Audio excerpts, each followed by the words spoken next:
Olá, senhoras e senhores, tudo bem com você? Maravilha! Senhores, vamos começar a nossa 8ª edição do Aprova Defesa do Consumidor, certo? Você que está nos assistindo pela primeira vez, o nosso programa ele é dividido em 2 partes. A primeira parte é uma parte expositiva, certo? Em que nós vamos trabalhar o conceito de defesa do consumidor, algumas ações que o pessoal me passa, algumas dúvidas que o pessoal... E na segunda parte nós trabalharemos com vocês a dúvida efetivamente, dúvidas que vocês podem postar aqui no nosso... Aprova a Defesa do Consumidor, aqui embaixo do nosso vídeo. Você pode me mandar via Facebook, certo? Ou você pode me mandar lá no professorayrton@gmail.com. Tranquilo, pessoal? E hoje eu quero conversar com vocês sobre a cobrança de débito do consumidor. Senhores, esse é um assunto que muitas pessoas me mandam no Facebook e tudo mais, perguntando, falando que foram cobrados, que receberam ligações e tudo mais. É um assunto muito importante e que muitos fornecedores pegam e fazem o que não deve fazer. Veja só, o consumidor inadimplente ele pode ser cobrado? Pode ser cobrado. Pode escrever no Serasa, SPC e tudo mais? Em regra, pode colocar, se realmente o débito existe, pode escrever no Serasa, no SPC, que na verdade não é instrumento de cobrança. Isso é um meio de restrição ao crédito. Naturalmente, por via indireta, acaba cobrando o consumidor. Agora, atenção!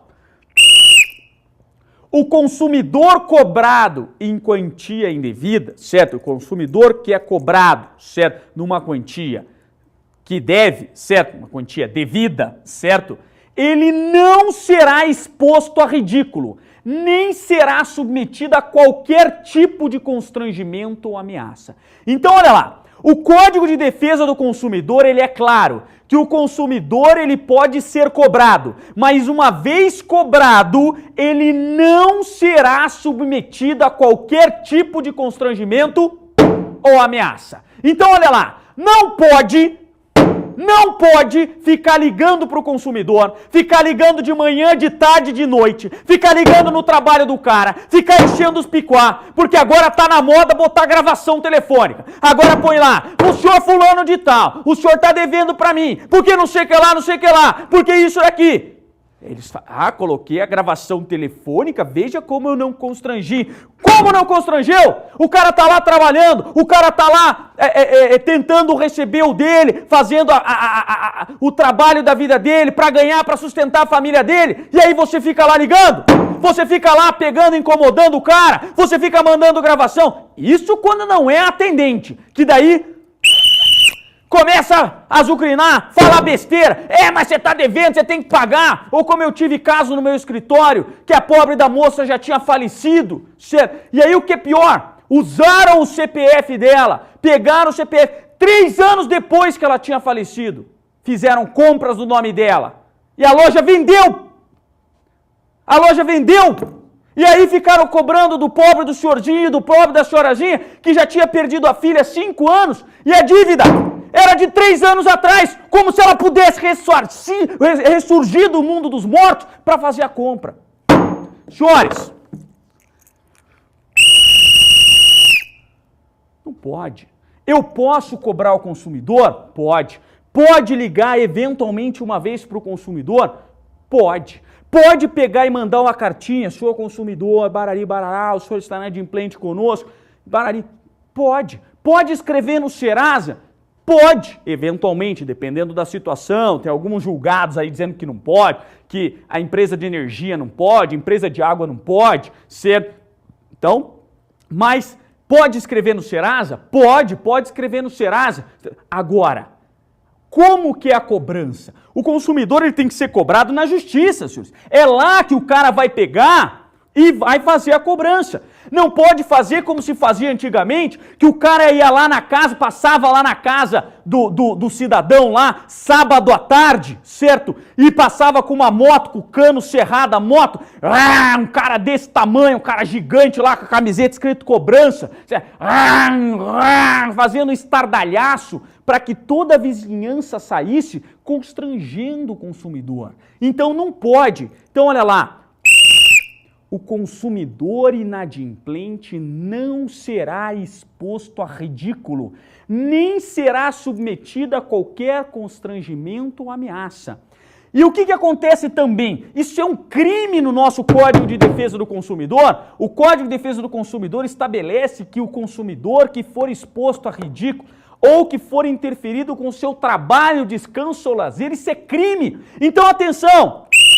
Se tem uma pessoa, se tem um fornecedor fazendo isso, vá na delegacia do consumidor, certo? DELCON é a delegacia do consumidor. A delegacia do consumidor é da Polícia Civil, é o órgão da Polícia Civil responsável por apurar os crimes que acontecem na relação de consumo. Professor, na minha cidade não tem DELCON. Isso acontece, certo? Imagina, não dá para criar uma estrutura de delegacia em todas as cidades do Brasil. Então, cidades muito grandes como São Paulo tem uma delegacia só para a defesa do consumidor. Cidades médias, assim como Curitiba, nós temos uma delegacia de consumidor, mas ela é de crime de consumidor, crime de desvio de mercadoria, crime de armamentos e tudo mais. Porque você não vai montar uma estrutura pesada com delegado, agentes e tudo mais, só para atender o consumidor, se a demanda não é... Agora, uma cidade muito pequenininha, ser uma cidade lá com 5 mil habitantes, às vezes tem uma única delegacia. Vai nessa delegacia. Então, atenção, olha lá, se o fornecedor ficar ligando para sua casa, interferindo com o seu trabalho, descanso ou lazer, te azucrinando, porque ele deveria cobrar na justiça, cobra na justiça e pronto. Mas não, ele fica lá, e ele azucrina, e ele liga, e ele faz, e ele azucrina. Tá pior que eu? Mais chato do que eu? Você vai lá na delegacia. Vai na delegacia, dá uma denúncia, porque você vai ver como ele vai se coçar, certo? Ele vai ver como... Então, não pode acontecer lá, o cara pega lá, como eu sempre digo em sala de aula, né? O cidadão vai lá na casa do cara, chega sábado à tarde na casa do cara, dá aquela palma de pedinte, você tá embaixo d'água, ouve aquele troço, certo? Um carro de som, duas moças... Uau, simpáticas, certo? E aí começa lá, mas oi, você vem pra cá, você não quer pagar, não quer pagar, você não quer pagar, não, você quer pagar, você poderia ter pago com roda-roda, você poderia ter pago com gira-peão, você poderia ter pago com a telecena de carnaval, mas você não quer pagar, não quer pagar. Sai pra lá uma salva de palmas para todos os inadimplentes. Senhores, imagina, vocês acham que todos os seus vizinhos vão sair para ver um troço desse? Não pode, senhores. Não pode. Isso é um tipo de constrangimento. Mas como não pode, como eu já vi também, olha lá. Uma escola, uma faculdade, que colocou a lista dos inadimplentes, senhores. Imagina, ele chegou com uma lista, o cara chegou, professor, com licença. Aí entrou na sala de aula, olha, tá aqui a lista dos inadimplentes. Fulano, Cicrano, Beltrano, pode sair com seus... Isso é um constrangimento, senhores. Imagina, e o que é pior, eu atendi ainda uma das meninas que estavam na lista, que ela nem inadimplente estava, porque ela era do ProUni, e o ProUni pagava o negócio para ela. Pô, tá de sacanagem? Não pode, senhores, não pode. Faça a cobrança do meio certo. O consumidor, 95% dos consumidores que estão inadimplentes, ele não está inadimplente porque ele é vagabundo. Ele não está inadimplente porque ele é um cara sacana, que ele está lá por situações alheias, porque ele perdeu o emprego, porque às vezes ele tem uma doença na família, porque às vezes ele tem um neném dodó em casa e acabou desviando aquela mercadoria, aquele valor que era para comprar aquilo ali, que era para pagar, ele acabou desviando para atender o seu filho. Quem não faria isso, senhores? Me desculpe, você vai lá e compra uma televisão, tem lá em 10 vezes e o seu filho fica doente. Não, eu não vou comprar o remédio para o meu filho para pagar a parcela da televisão. Pô, que ser humano faria um troço desse? Então tem que compreender. Isso não significa que ele não pode ser cobrado. Não significa que não está certo eventualmente ligar, eventualmente mandar a carta, eventualmente você fazer a inscrição dele no Serasa. Pode ser feito? Pode, mas não expõe. Como também não pode ameaçar. Ó, se você não pagar, vou mandar quebrar suas duas pernas. Pô, tá de saca. Aí o cara desse tamanho com taco de beisebol pode te cobrar. Não pode. Não no Estado democrático de direito. Tranquilo, senhores? Sim ou não? Beleza? Entenderam? Então, de novo, o consumidor inadimplente não será exposto a ridículo, nem será submetido a qualquer tipo de constrangimento ou ameaça. E na cobrança de débitos, certo, o fornecedor não pode interferir com seu no trabalho, descanso ou lazer do consumidor. Tranquilo, senhores? Sim ou não? Hoje eu deixei um período um pouco a mais para a gente falar de uma questãozinha, de uma pergunta que eu recebi no nosso YouTube aqui, no programa da edição anterior. Certo? Eu recebi essa dúvida. Se você tiver dúvida relacionada a qualquer assunto de defesa do consumidor ou mesmo aqui do nosso conteúdo, por favor, será um prazer responder aqui no nosso programa. A Natália Arantes Cabral, um grande abraço, Natália, muito obrigado pela sua participação aí no nosso programa. Ela aqui pelo YouTube mandou pra gente uma dúvida interessante, que eu deixei um pouco mais de espaço para a gente trabalhar nessa dúvida, porque essa é uma dúvida importante para que a gente não perca alguns direitos aqui para a gente, certo? Na defesa do consumidor. Então, olha lá. Professor, o que significa prazo de decadência? Então, ela provavelmente estava analisando lá o artigo 26, por exemplo, e o 27 do Código de Defesa do Consumidor, que fala um pouquinho sobre prescrição e decadência e o que são esses prazos. Então, tanto o Instituto da Prescrição, Natália, como o Instituto da Decadência, eles são institutos que servem para trazer segurança jurídica. O que é isso?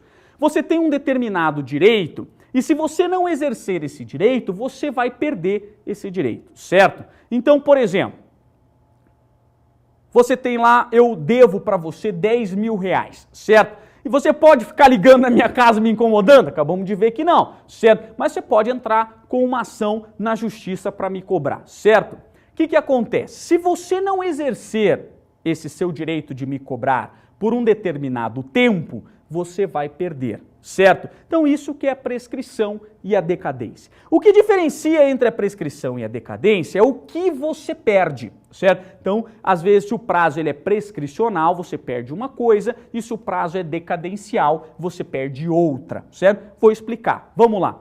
Então, os dois são... E como é que é esse prazo? Prazo é a lei que vai dizer. Cada lei vai dizer pra gente um período de tempo, certo? Lá no artigo 205, 206, lá do Código Civil, tem alguns prazos. No artigo 26, no artigo 27, que nós vimos do Código de Defesa do Consumidor, tem um outro prazo, certo? Então, qual que é a diferença? Então, a prescrição, ela é um lapso de tempo, descrito na norma, eu não sei qual é esse período, no qual ao transcorrer inerte este período de tempo, a pessoa perde o direito de cobrar, mas não de receber. Essa é a prescrição. Então, quando a lei diz lá, prescreve em 5 anos, lá no artigo 27, prescreve em 5 anos o direito do consumidor reclamar por fatos do produto, certo? E essa a partir do conhecimento do dano e da sua autoria, diz o seguinte, que se você teve uma relação de consumo e teve um fato, uma coisa mais grave, um prejuízo, um dano na relação de consumo,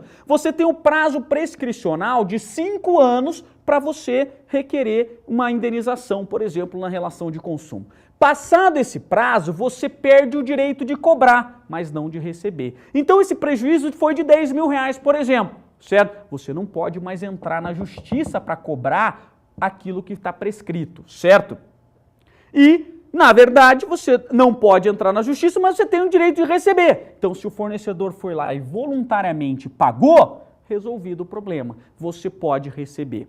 Por quê? E aí está a tua pergunta. Se o prazo ele é decadencial, aí nós temos uma diferença. Se o prazo é decadencial, e a lei que vai dizer decai em tanto tempo, certo? Como ela diz, prescreve, ela também decai, certo? Então, decai. Se o prazo ele é decadencial, e o que é a decadência? É um lapso de tempo descrito na norma, no qual ao transcorrer inerte este período de tempo, a pessoa perde o direito. Então, olha a diferença. Na prescrição, a pessoa perde o direito de cobrar, mas não de receber. Na decadência, ele perde o direito como um todo. Então, aí é que está o detalhe.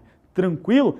O que acontece? Passado, vamos dizer que esse prazo era de 5 anos, ou como acontece no artigo de 26, né? O direito de reclamar pelos vícios aparentes ou de fácil constatação caduca em, e esse caduca significa decadência, certo? Se você pegar lá no próprio Código Civil, ele diz assim, prazo prescricional é só estabelecido pela lei naquilo que está dizendo prescrição. Prazo decadencial são todos os demais, certo? Então, lá no artigo 26, então 30 dias tratando de fornecimento de produto ou serviço durável, ou 90 dias, não durável, ou 90 dias tratando de fornecimento de produto durável, certo? Então, que é esse prazo é decadencial. O que acontece? Se você deixar esse prazo fluir e você não fizer nada em 90 dias, por exemplo, certo? Se você teve um vício do nosso produto, lá um equipamento que veio, por exemplo, um visor riscado, ou então você teve lá, por exemplo, um equipamento que você comprou e ele não faz uma determinada função, não lê CD, mas não lê DVD,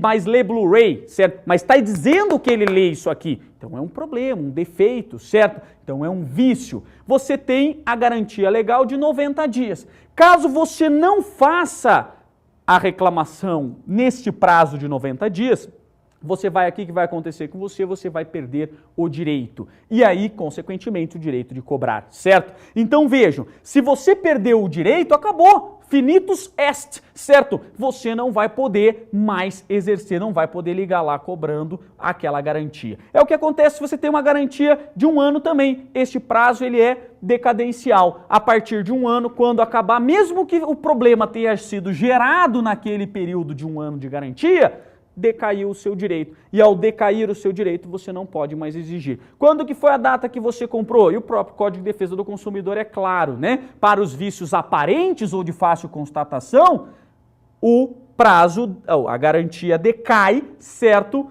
A partir da entrega efetiva do produto, então tem o prazo, transcorrido o prazo, começa-se a contar a partir da entrega efetiva do produto ou término do serviço e 90 dias, ou se tiver garantia contratual, 1 ano mais 90 dias, naquele exemplo que nós falamos do programa passado, e aí a gente então decaiu. Então a decadência significa perder o seu direito.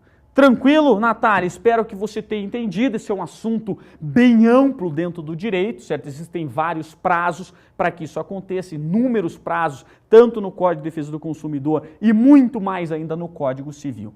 Tranquilo? Natália, muito obrigado aí pela sua participação, muito obrigado a todos vocês que têm nos assistido esse programa. É um prazer imenso fazer esse programa com vocês e todo o retorno que eu recebo, tanto aqui no YouTube como lá no Facebook, é muito legal, eu fico muito feliz. Senhores, mais uma vez, se tiverem alguma dúvida, mandem pra gente, tranquilo? Senhoras e senhores, muito obrigado pela atenção de vocês e eu parabenizo a todos pela busca do conhecimento. Um grande abraço para você e até o nosso próximo programa. Até mais!